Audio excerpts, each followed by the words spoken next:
for any reason under their contract proposal. You need to submit a leave request 60 days in advance. So if something comes up at the last minute, forget it, you're not going to be able to do that. If it's leave of 5 consecutive days or more, that request has to go in 90 days in advance. Scheduling changes, that's a big thing for everybody. Management under their contract proposal can change your schedule at any time with no notice. Disciplinary and adverse actions, the VA can unilaterally change policies on that whenever they want. And oh, by the way, you cannot file grievances over that locally, actually at all anymore. All other grievances have to be filed nationally. No local anything anymore.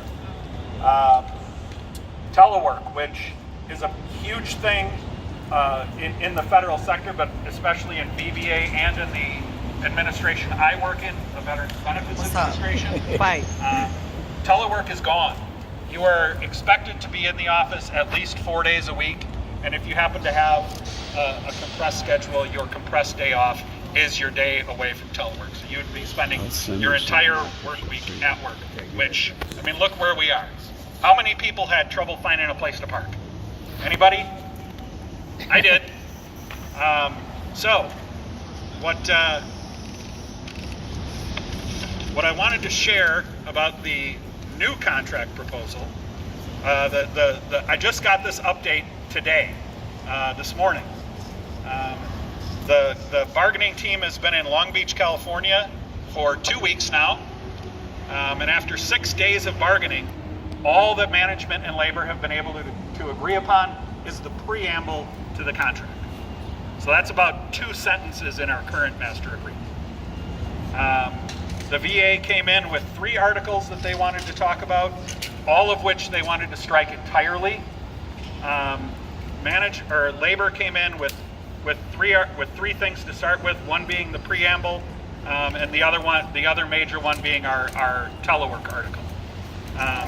What I would add lastly about this contract proposal and how horrible it is, we have a 67 article contract. VA's contract proposal wants to completely eliminate 28 of those articles and render 14 more of them down to we will follow the law. And I would imagine the remaining articles will end up at a place called the Federal Services Impasse Panel, which, according to their track record, they have sided with management at every federal agency that this has occurred. Make no bones about it, as Tom said, this contract proposal is union busting at its worst. And with that, since I'm sure I'm at my time already, I'd like to bring up Stone Hudson from Representative Earl Blumenauer's office. He has a statement. Thank you so much. First and foremost, we really want to thank everyone for inviting us here and allowing us to be a part of this rally. The Congressman sincerely apologizes that he is not here to deliver these remarks himself, but he wants to make the sentiment known that public employees have been under assault from this administration for far too long, and it is simply unacceptable. So with that being said, I want to read a brief statement from the Congressman himself.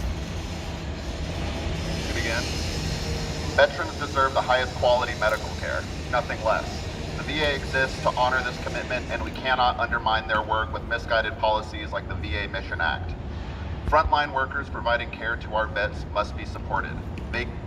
Vacancies must be filled, whistleblowers must be protected, and your union contract must not be used as leverage in Trump's march toward privatization. That's why I'm demanding VA Administrator Wilkie bargain in good faith with the objective of improving care for our veterans.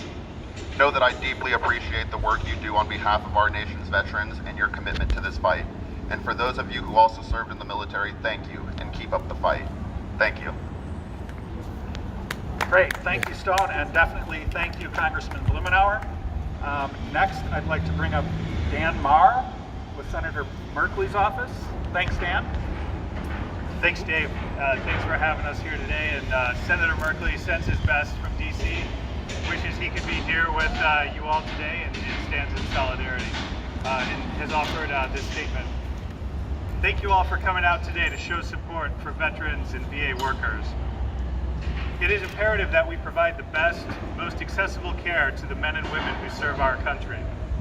For the system to work, it's vital to support the workers who serve veterans.